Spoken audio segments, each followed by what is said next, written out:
สวัสดีค่ะ Happy Monday and welcome to Thailand News Update.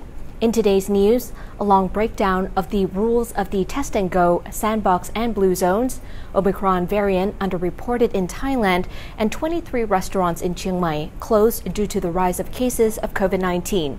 All that and more coming up.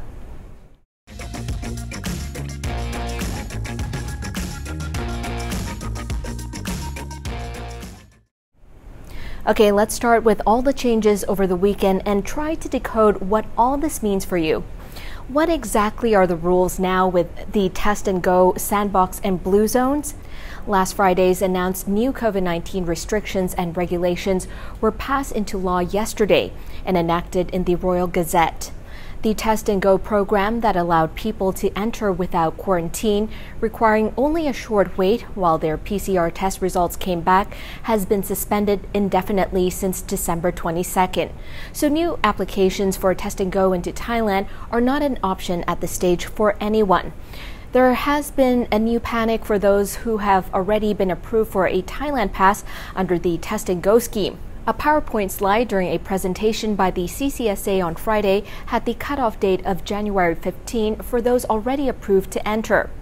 But the CCSA later walked back that date, saying that it was a proposal only that ended up being broadcast on television and then published far and wide.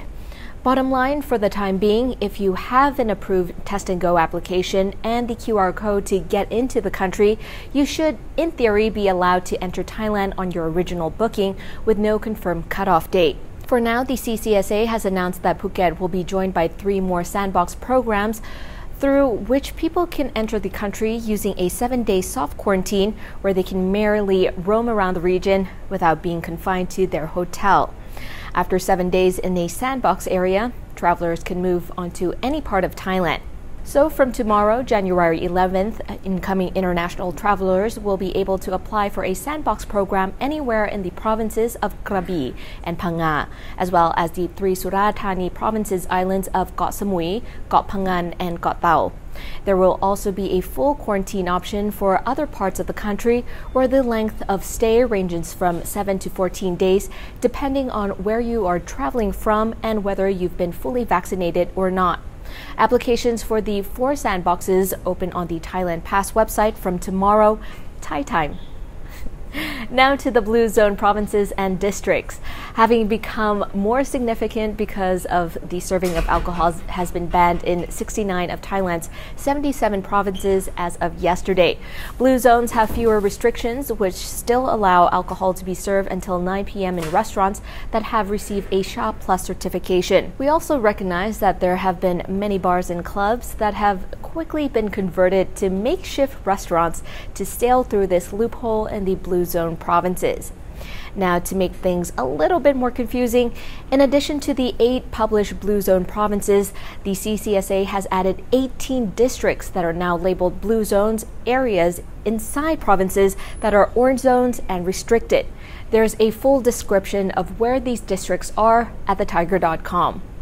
As far as the rest of the country is concerned, the 69 provinces designated as orange zones, you can operate most businesses as normal with COVID-19 precautions, including restaurants, though they're not allowed to sell alcohol. Gyms, parks, sports fields, and swimming pools can also open, though sporting events must have attendance capped at 75% for outdoor venues and 50% for indoor venues. Salons, massage parlors, spas, and tattoo parlors are allowed to open until midnight. Again, the full list of all these details are at thetiger.com. While the Omicron variant is now estimated to account for about 30% of all new COVID infections in Thailand, experts believe that the actual number of cases of the strain is massively underreported. Dr. Yongpu Warawan, the chief of the Center of Excellence in Clinical Virology at Chulalongkorn University, says that the more intensive testing to identify not just a COVID infection, but the Omicron variant itself is not being done frequently enough to identify the Omicron variant. Dr. Yong believes this to be the case in Thailand, but also in many countries around the world, saying that the true number of Omicron variant infections is likely much higher than what has been reported globally. The problem is, while we have multiple testing methods available widely to detect a COVID-19 infection, identifying the Omicron strain requires genome analysis tests. Right now, Thailand can only test samples for Omicron in Bangkok and nearby provinces, but Dr. Yong predicts that at least 30% of infections across the country are now of the highly contagious strain. Meanwhile, the Department of Disease Control says that the Delta is still the dominant variant in Thailand, estimating 70% to 80% of all current infections are Delta. On the bright side, though, Omicron is proving to be a weaker strain despite being a lot more transmissible, so severe symptoms and death rates have been lower so far. After a shooting on Friday at a Phuket City fresh market that left 3 injured and 2 dead, police announced yesterday that they have apprehended a suspect in the case. Investigators have been tracking the man's escape after he fled the scene of the crime and managed to pick him up yesterday morning. He allegedly confessed to the crime and blamed financial hardships for his business and personal depression. The shooter was identified as a 47-year-old man from Songkhla who operated one of the seafood stalls right in the area where the shooting took place. He had initially called the police, saying he was surrendering, but instead went on the run. The man's SUV was abandoned at Lam Hin Pier, and CCTV footage captured him boarding a longtail boat towards Coconut Island. But the boat headed to Krabi province instead.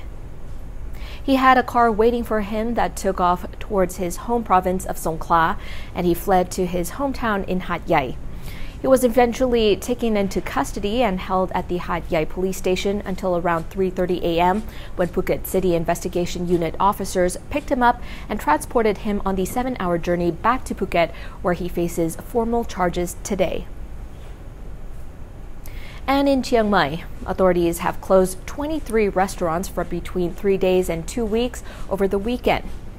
The order came as Chiang Mai battles with increased COVID-19 infections like most of the country.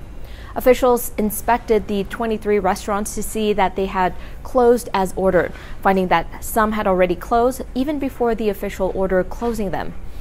Others were not aware of the order until the officials showed up and informed them. 4 restaurants were ordered by the Chiang Mai Disease Control Committee to shut down for 2 full weeks, while another 4 were ordered to close for a week. The remaining 15 restaurants were ordered to close for just a 3-day cleanup. And again, list of all the affected restaurants are at thetiger.com. And important regional news, after nearly a year of deadly conflict between the Burmese military junta that overthrew the government and citizen protesters and rebel insurgent groups, the Burmese junta chief has declared a ceasefire in Myanmar after a controversial meeting with Cambodian PM Hun Sen.